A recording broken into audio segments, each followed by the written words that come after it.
Olá, meus queridos, tudo bem? Tudo na paz, tudo na graça? Eu sou nosso irmão Alberto Lírio.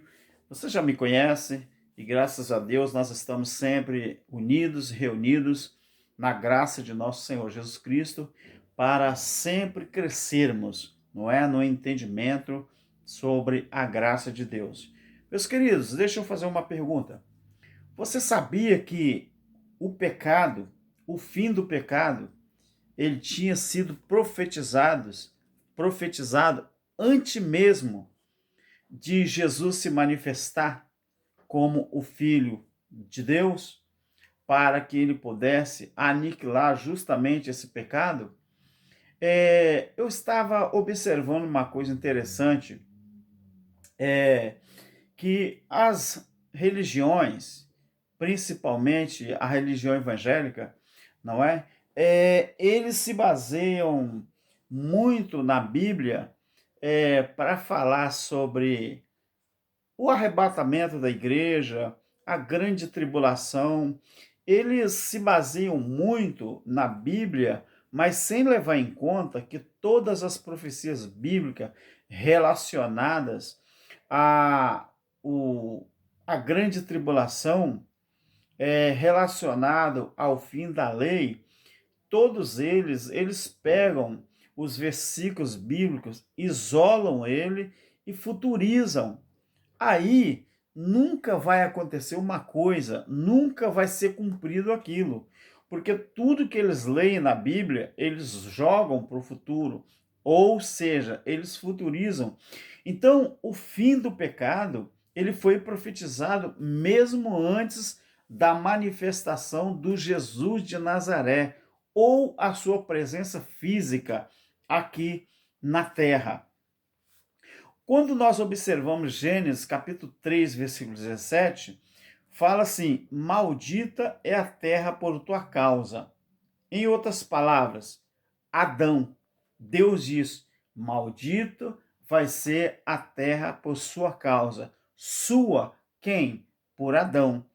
Então, quando a gente vê em Isaías 53, do capítulo 53, versículo 10 ao 12, fala que Jesus, ele levou sobre si o pecado de muitos. Então, o pecado, o fim do pecado, ele foi profetizado mesmo antes do Jesus de Nazaré chegar aqui na terra, nascer lá no ventre de Maria, nascer, ser batizado nas águas, porque ele tinha que cumprir a lei, e depois aconteceu o que aconteceu. Então, quando a gente observa Zacarias, capítulo 3, versículo 9, a Bíblia diz que removerei o pecado num só dia. Por que está escrito acerca de Jesus que ele removeria o pecado num só dia? Por quê? Desde o início do ministério de Jesus, ele no templo, ele está com 12 anos de idade. Ali no templo, quando termina a semana da Páscoa, que todo o povo vai embora, Jesus, ele fica ali no templo com 12 anos de idade. Quando você observa, de 12 anos de idade, Jesus ele desaparece em toda a trajetória bíblica. Ele desaparece aos 12 anos de idade. Ele só aparece outra vez já com 30 anos lá no Rio Jordão para João Batista batizar ele.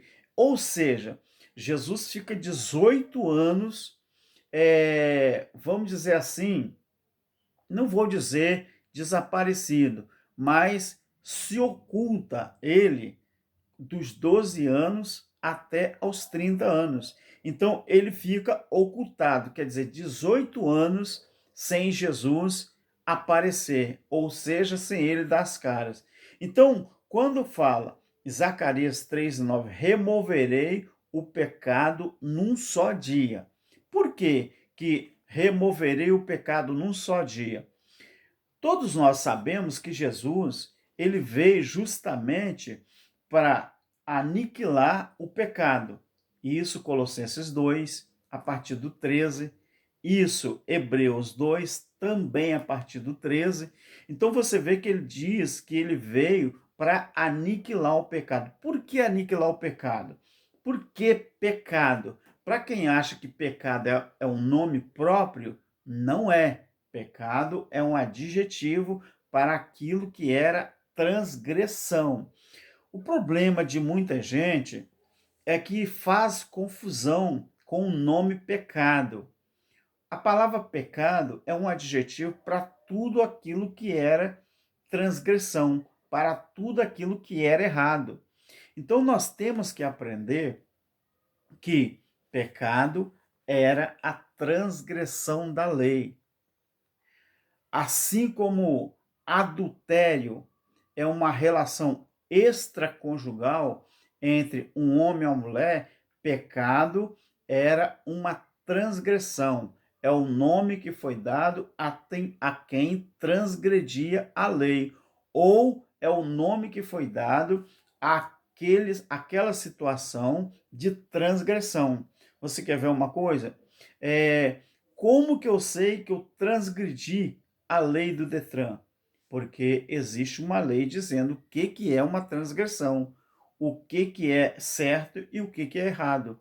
Ah, eu cometi uma transgressão em cima da lei do Detran.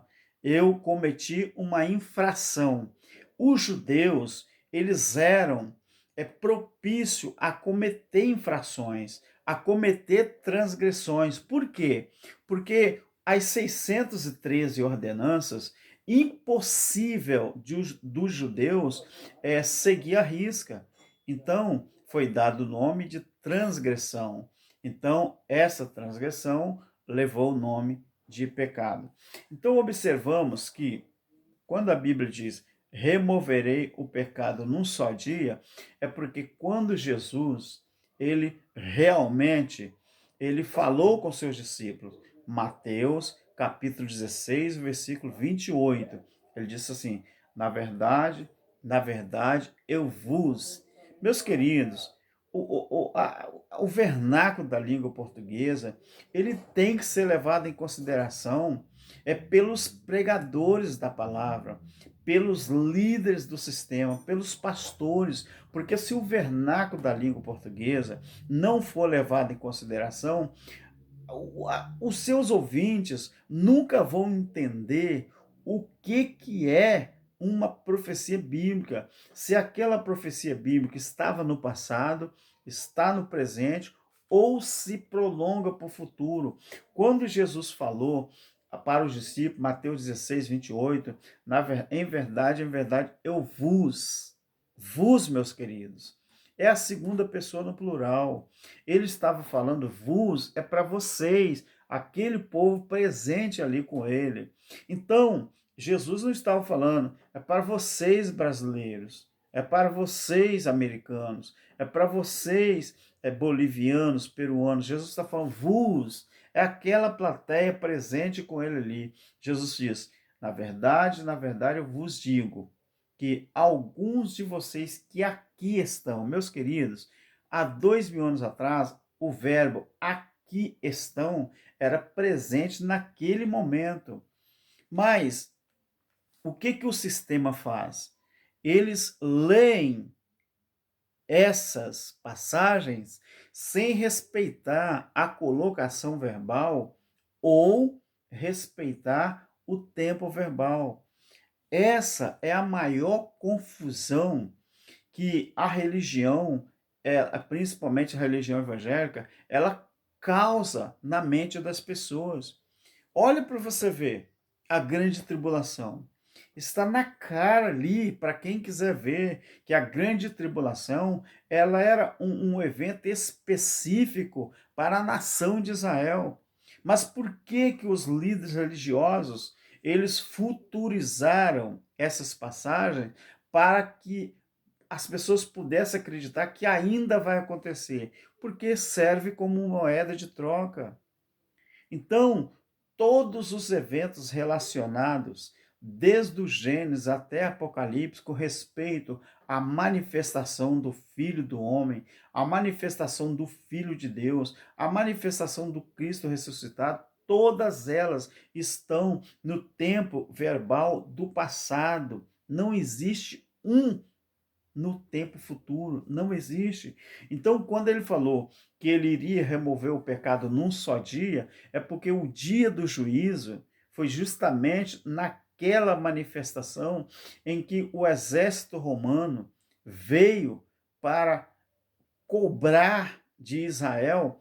Claro que foi uma profecia do próprio Cristo. Quando você olha Mateus capítulo 23, a partir do versículo 33, você vai ver claramente que essas passagens está relacionada à nação de Israel e não a um futuro. Meu querido, o que está acontecendo no mundo com essa pandemia é simplesmente mais um juízo que Deus traz ao mundo.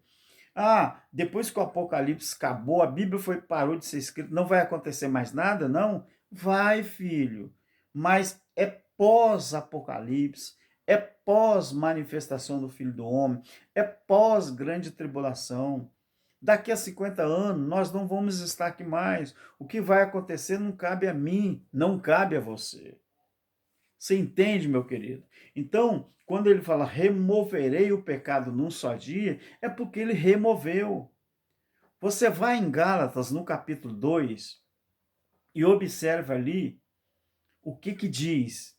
Diz que quem ressuscita o pecado, para essas pessoas que ressuscitam o pecado, eles se tornam transgressores, porque eles ressuscitaram o pecado.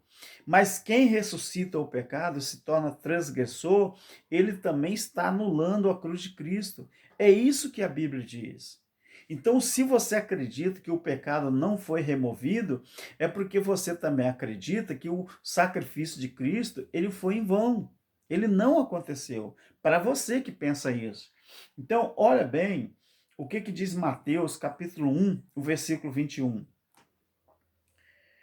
Ele salvará o seu povo era os judeus, dos pecados deles. Por que era os judeus? Porque pecado era a transgressão da lei. Pecado era um adjetivo que deu nome a essa transgressão. Assim como no Código Penal, eu já falei em outros vídeos, você conhece os crimes que alguém cometeu porque é identificado com números. Meu querido, existe o gato animal? Existe. Existe o pão alimento? Existe. Existe tantos animais. Mas se você olhar para uma moça, uma mulher, e chamar ela de gata, você não está usando o verbo animal, o nome próprio, você está usando um adjetivo para transmitir a ela que ela é bonita, que ela é atraente, e assim sucessivamente. Então, o pecado é um adjetivo, meu querido. Estude Marcos capítulo 7, vê se ali existe a palavra diabo ou Satanás. Jesus está falando que o que condena o homem, o que contamina, é o que sai da boca para fora, não é o que entra para dentro. Se você observa Marcos 7, você vai entender. Entendeu, meu querido? Então, a Bíblia fala aqui, Mateus 1, 21, ele salvará o seu povo, os judeus, dos seus pecados. Em João capítulo 1, verso 29, fala assim, o cordeiro que tira o pecado do mundo. Meu querido, se Cristo nasceu, porque foi promessa que ele nasceria, Isaías 9, 6. Se Cristo, ele padeceu, Isaías 53, profetizou isso. 700 anos antes de Jesus nascer, Isaías profetizou que ele ia nascer.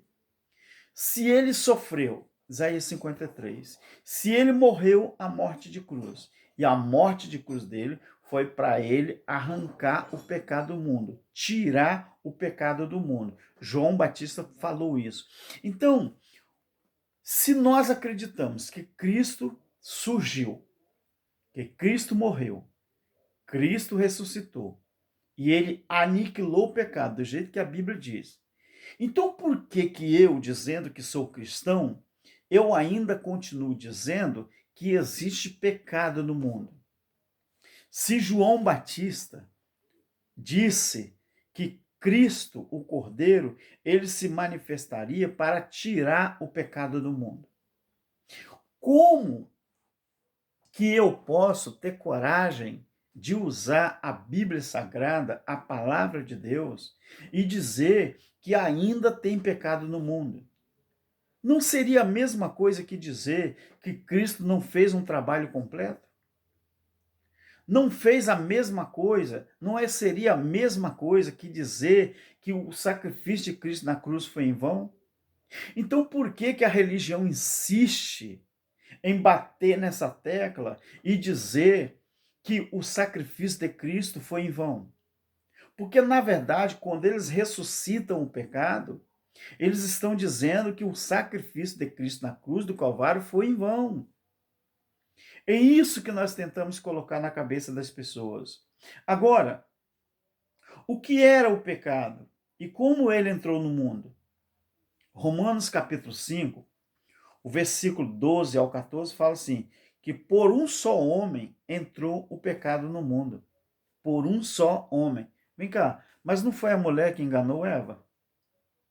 Não foi a mulher, quer dizer, que enganou Adão? Então por que que o pecado entrou no mundo por um homem? E esse homem era Adão. Porque foi em Adão, foi Adão que recebeu a ordem divina do que iria acontecer se ele desobedecesse à ordem divina. Então o pecado, vê se a Bíblia diz que o pecado entrou no mundo por causa do diabo ou por causa de Satanás. Foi? Não. O pecado entrou no mundo através de um homem. Vem cá, mas em 1 João capítulo 3, versículo 4, fala que pecado era a transgressão da lei. Qual a lei que Adão desobedeceu? A lei de Deus. E qual a lei que os judeus desobedeciam ou transgrediam? As leis que Deus deu para Moisés. Não era a lei de Moisés. Às vezes a gente erra nas palavras e fala que era lei de Moisés. Não. Moisés, ele era o transmissor, mas todas as leis, elas foram ordenadas por Deus. Não era a lei de Moisés. Moisés era o legislador que transmitia. Agora, quem redigia era o próprio Criador. Então, o que era o pecado e como ele entrou no mundo?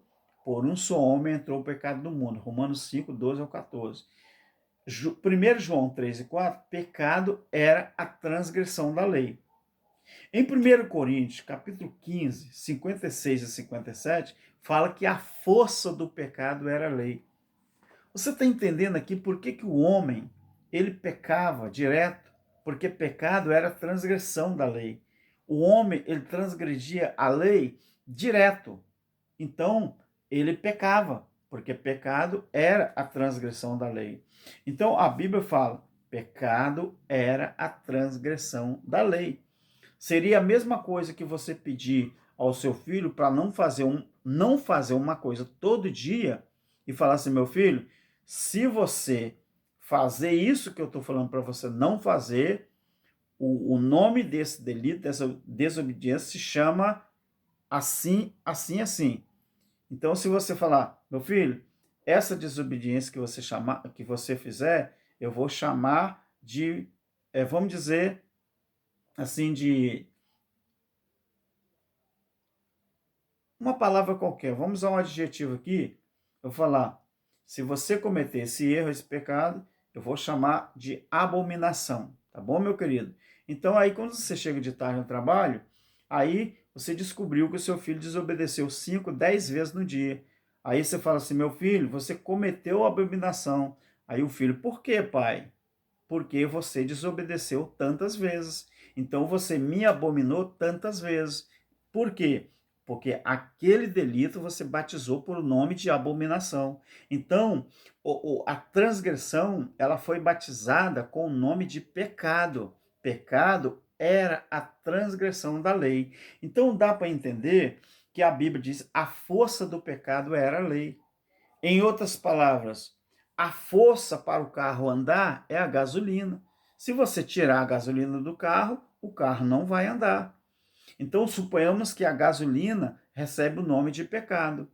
E o carro é a lei. Se você tirar a gasolina do carro, se você tirar a lei do carro, o carro não anda. Se você tirar a gasolina do carro, o motorista não vai cometer infração, porque ele não vai andar. Então, a força do pecado era a lei. Os judeus só cometiam um pecado de transgressão porque a lei era a força. Então, o que tinha que acontecer? Tinha que arrancar o mal pela raiz.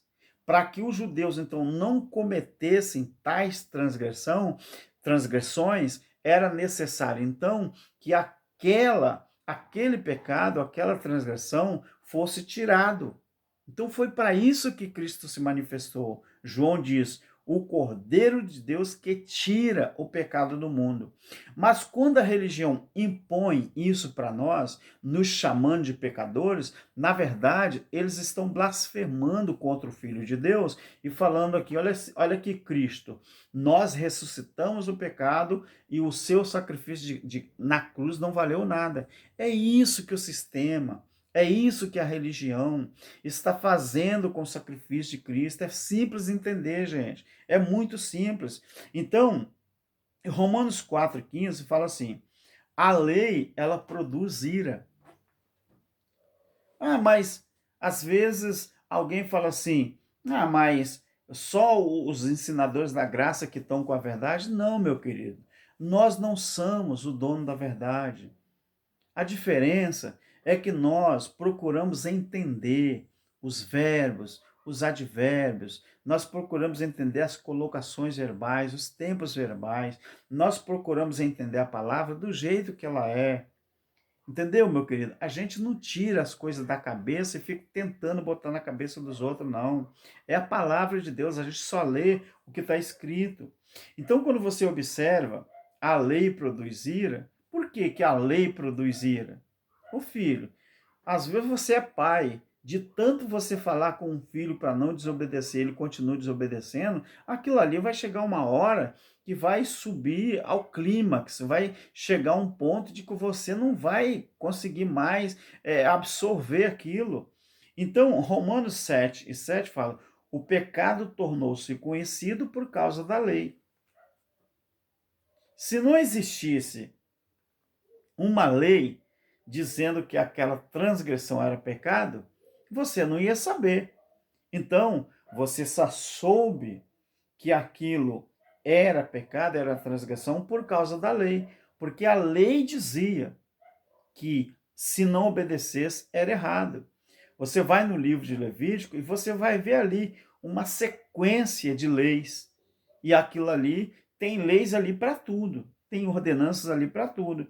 Então, as igrejas, chamadas igrejas, que não ensinam isso aqui para os seus membros, para os seus, vamos dizer assim, seguidores, na verdade, eles não podem fazer porque eles querem que as pessoas continuem escravizados, as pessoas continuem, vamos dizer assim, aprisionados. Então, isso é a verdade. Olha Romanos capítulo 7, versículo 11. O pecado reviveu por causa da lei. É o que diz Gálatas, capítulo 2. É o que diz. Então, a Bíblia diz ali, em Gálatas capítulo 2, que se a fé ou a justiça ela vem pelas obras ou pela lei, então segue-se Cristo morreu em vão. Meus queridos, Cristo morre, ressuscita e traz o juízo em Israel justamente para nos conduzir à liberdade em Cristo. Quem consegue permanecer escravizado é justamente as pessoas que não se deu conta de que aquele sacrifício na cruz do Calvário foi justamente para trazer liberdade para as pessoas. Então, o fim do pecado e da lei por meio de Cristo. Observe, Romanos 10, versículo 4. O fim da lei é Cristo. Mas o que o sistema faz? Não, para nós a lei não acabou. Para nós A transgressão não acabou. Se a Bíblia está dizendo que o fim da lei é Cristo, por que que a religião ressuscita isso? Então, quem espera uma salvação baseada nas obras, na verdade, eles não acreditam que Cristo foi a redenção completa. A religião prega uma segunda salvação. Vem cá, se Cristo morreu e ressuscitou para aniquilar o pecado, por que que nós vamos estar aguardando Cristo no arrebatamento físico? Não seria a mesma coisa que reconhecer que Cristo não fez um trabalho completo? Aonde está escrito na Bíblia que Jesus prometeu de voltar fisicamente? É o contrário. Quando você lê Lucas 17, 20 e 21 e o capítulo 17 de João, você vai ver Cristo falando ali que a manifestação dele não seria fisicamente. Quando alguém dissesse Cristo está aqui, Cristo está ali, não era para acreditar que isso era mentira. A manifestação do Filho do Homem era o juízo. Todo olho veria, mas não é Cristo visível. Todo olho veria a manifestação do Filho do Homem. E quem disse que manifestação é presença física? Jesus está falando em Lucas 17, 20 e 21, ele está falando que não era física. Quando você olha a oração sacerdotal, João 17, você vai ver que, Pai, não os peço que tires do mundo, mas que os livre do mal. Então, o próprio Jesus ele é contra a doutrina do arrebatamento físico. Mas por que que a religião insiste? Porque tem que continuar enganando as pessoas. Olha o que diz Romanos 5,13. O pecado não é imputado, não havendo lei.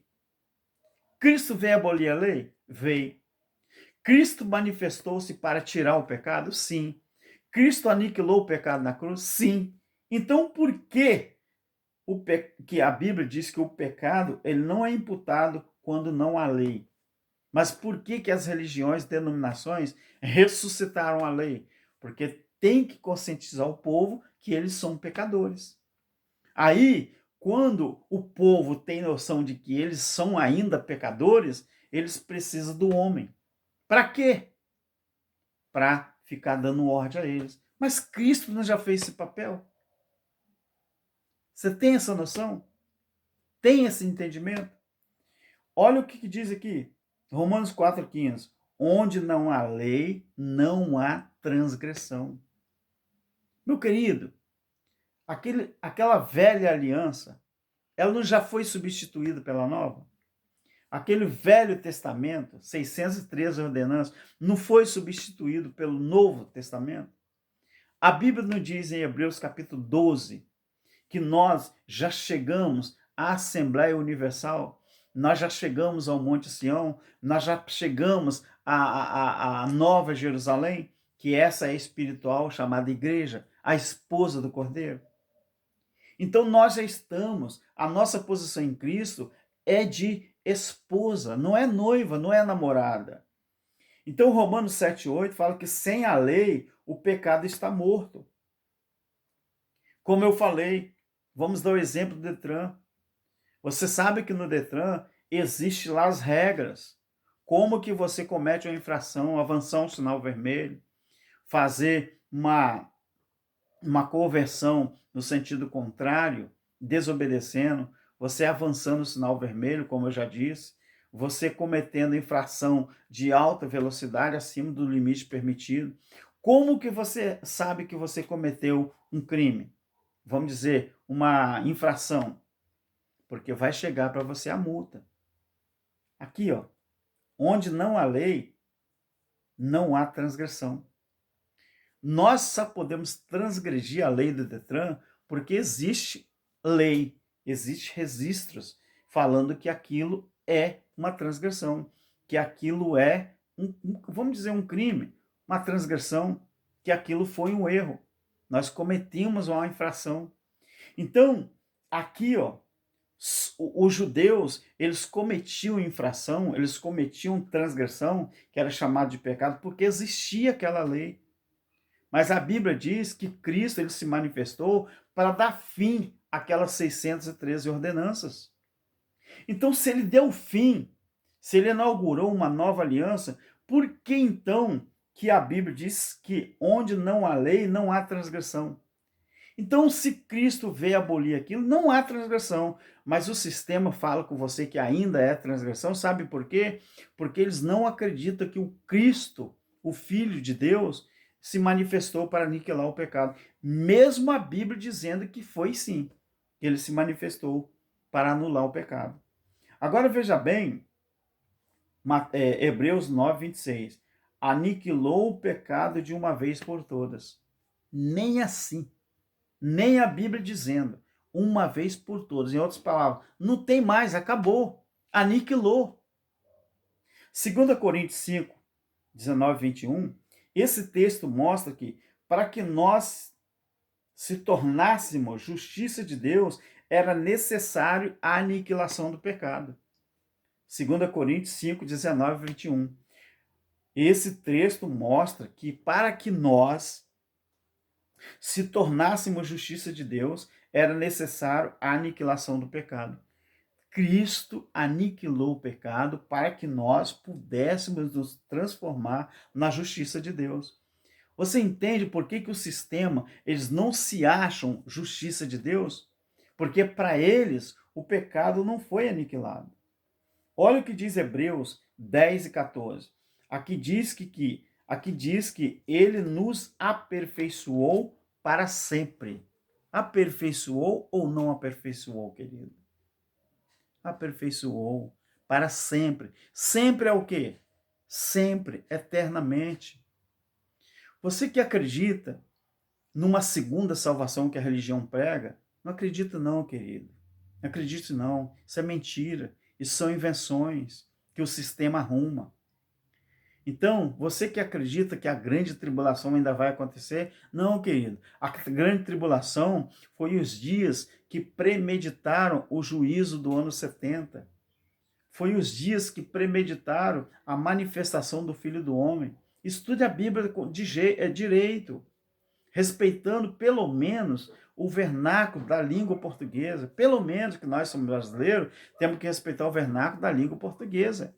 Se fôssemos americanos, tinha que respeitar o vernáculo da língua do inglês. Mas nós somos portugueses, né? Brasileiros que falamos português. A conclusão é, meu querido, Cristo, por meio de sacrifício do seu corpo, apresentando-se como o Cordeiro de Deus, João 1,29, sem mácula na cruz, aniquilou de uma vez por todas o pecado. Hebreus 9,26. Visto que a força do pecado era a lei. 1 Coríntios 15, 56. A mesma, essa lei, ela foi abrogada. O que é abrogado? Ou seja, ela foi anulada. Ela foi suprimida totalmente por ser fraca e também ser inútil. Capítulo 7 de Hebreus, versículo 18. E ela não aperfeiçoava ninguém, e em nada os que tentassem se aproximar de Deus, ela não conseguia aperfeiçoar ninguém. Nós só conseguimos nos aperfeiçoar o nosso espírito, não a carne. Carne, ela não se aperfeiçoa. E fica aí o sistema falando que Jesus vai arrebatar a igreja fisicamente. A Bíblia diz, Eclesiastes 12:7, que a carne ela vai voltar para o pó. Quem volta para Deus é o Espírito. Então, isso porque era impossível que, segundo a lei, o derramamento de sangue de bodes e de touros pudesse remover os pecados. Hebreus 10 e 4. A lei e o pecado, que era imputado por ela, foram aniquilados pelo sacrifício do corpo de Cristo. Deus tornou o pecado obsoleto, isto é, abolido, sem eficácia e morto. Tá bom, meu querido? Então, meu querido, eu espero ter ajudado você no seu entendimento, não é? Eu espero ter ajudado você, todos os meus inscritos, meus queridos, e ainda aquele que não é inscrito em nosso canal, tá bom? Se inscreva e tenha bons estudos para a glória e honra do nome do Senhor. Então, aqui, o fim do pecado ele foi profetizado mesmo antes do Jesus de Nazaré se manifestar fisicamente para anular aquelas transgressões chamado pecado. Fique com Deus, graça e paz. Amém. Até o próximo vídeo. Amém. Amém.